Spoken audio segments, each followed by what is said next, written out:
for this tree, delete assignments. We need to populate a binary search tree, so a BST, from an input file, which is input.txt, that contains a list of 2 numbers. The file can also contain the keyword delete followed by the number. And then if it contains delete and we have it in our BST, we are going to delete it from the BST. And if we're asked to delete something but it's not in our binary search tree, we are just going to add it in. And we have some more instructions about this right here. We also have a Google Docs that provides us 2 questions and answers. Now we are also going to use these definitions when we write out our actual code, when we print it. And we're not printing it to the console, we're printing it to a file. So we have to use a print stream where we have to change it to output and write it to an output file. And we are going to use pre-order, in order, and then we're going to print by list. So we're not going to do post order. So in here, we are just going to first make our new Java project. I made a new package, called it main, and then we're also going to make a new class, call it main, and surround it with public static void main string arguments. So our class is going to look like this. Now, we do be needing an input file. So what I'm going to do is open up this input file that I wrote where we have 1, 2, 3, delete 3, 5, 6, and 9. We're going to assume that we don't have any spaces after the actual numbers. And so what I'm going to do is I'm going to grab the input file, the text file from my other window, from my other monitor, and then I'm going to place it in the folder right here. Then I'm going to click copy to files, and then it should appear right here. So this is what our input.txt will look like. And if I go to the actual file explorer in my Eclipse workspace, I can go into the actual assignment itself, and we can see that the input text file is right here, copied as it should be. And when we're done writing this, hopefully we'll have an output.txt file as well that it will have written to. So in our main method, to set this up, we know we have to write out to a file. So we're going to do write to a file, and then inside of here we have to use the print stream, and then we can just call this anything. We'll call it console, and then we're going to set it equal to a new print stream where we are opening a new file, and we are sending this to output.txt. So what we have in here is the file name that's going to be created in our file explorer, manager, whatever, and that will hold all of our information. So we're going to have to hover over file, we're going to import file, we're going to also import the print stream, and so these will work correctly. And then from here we also need to add a throws declaration or a try catch. I usually do try catch, but I'll just do throws to keep it simple. So we're going to throw file not found exception. Now after we do this, we need to do a system.setOut, and what this does is it changes everything after it to go to our output.txt file, as long as we have console as the parameter in here. And then when we are done with all of this, you're going to need to close the console. So don't forget to do that. We're going to do console.close, and this will avoid any unwanted resource leakage. So from here, what we're going to want to do is pass the input file to the tree class, and we need to make our tree class. The tree class is going to have kind of a helper class, which is the node class. We need to make a node for our tree. Now normally a node, we have linked lists where it goes from left to right, but in a tree we have a root, we have parents and hierarchies and all that, but the main thing is we go left and right. So when we look at a tree, we have left and right leaves. So when we look at our node class, we're going to have to incorporate that. Our tree class is going to be called tree, and we'll just call it tree when we make an instance of it, and we're going to set it equal to a new tree.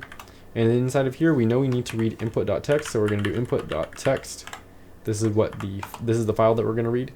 We can hover over tree, and we're going to need to create the class. So we'll come down here. We know we need to make a node class first, so we'll do class node, and then that is going to be our node class. We'll fill it in a second, but we're also going to do class tree. And so that's the setup there. And finishing off our main method, because we're almost done setting it up, all we need to do is once we've done this, we've read this into our tree, we've inserted, we've deleted whatever this file asks us to do. All we need to do is print the tree to our output file. So we are going to do tree dot, and I will call this is what we're printing. I'll call it toString, and since it's already a toString method, I'll call it toString x. And so that is going to be the method there, and then we can create it down here when we are close to finishing. But that's the setup for the main class. That's the setup for the node and tree. Actually, that's not the setup for the node. We still need to fill this in. So the setup for the node, we have our initial kind of value. So it's going to be a type int for this project. We're going to do public int data.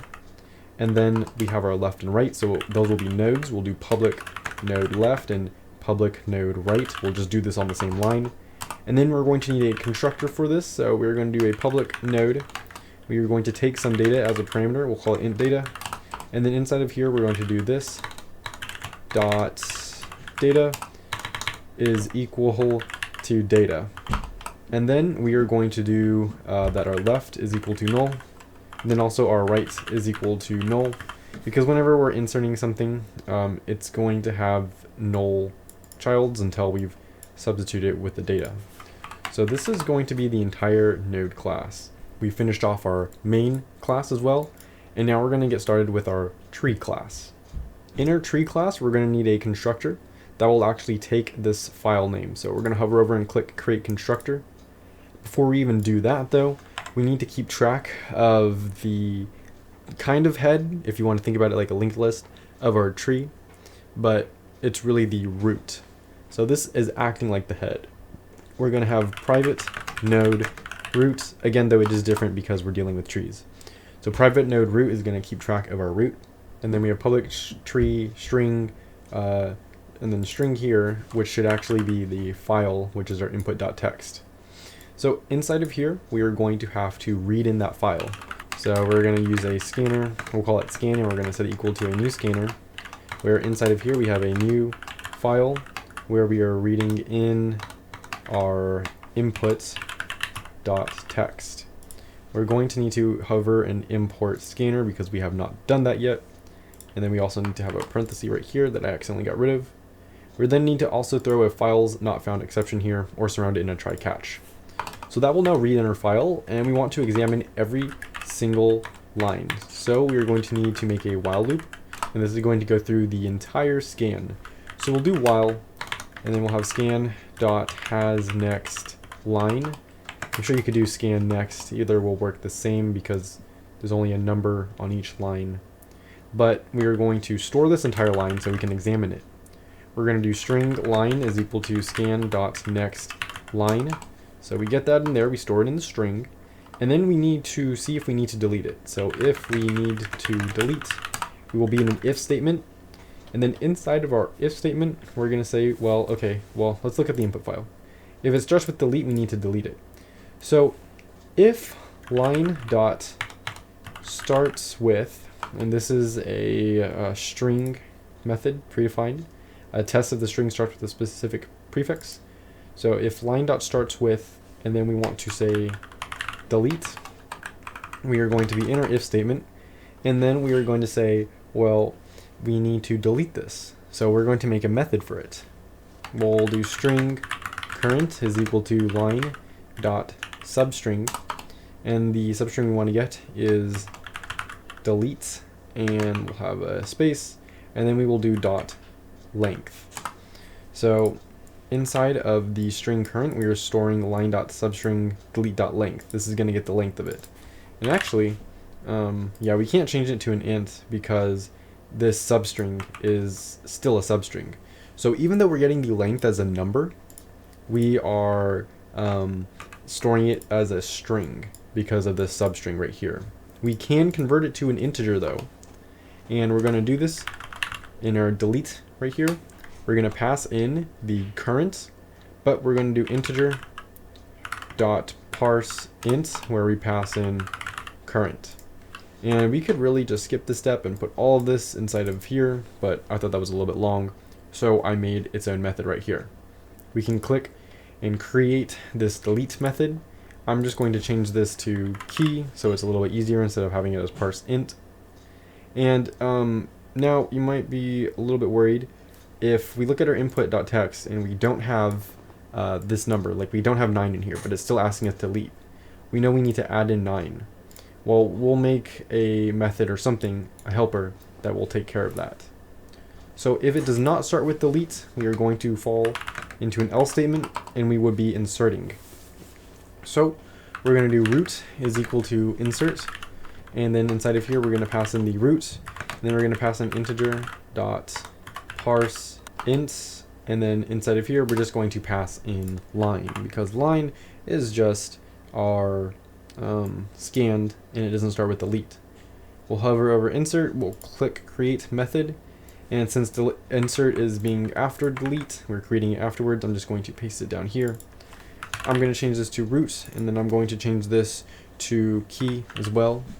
Now there won't be any naming conflicts because when we work in here, remember this root for the parameter has priority over this root. So there won't be any naming conflicts, but that could be some concern. We're going to need to do a lot for this delete. So what I'm going to do is separate it from the rest of the code just with comments. I'll paste this in here like this.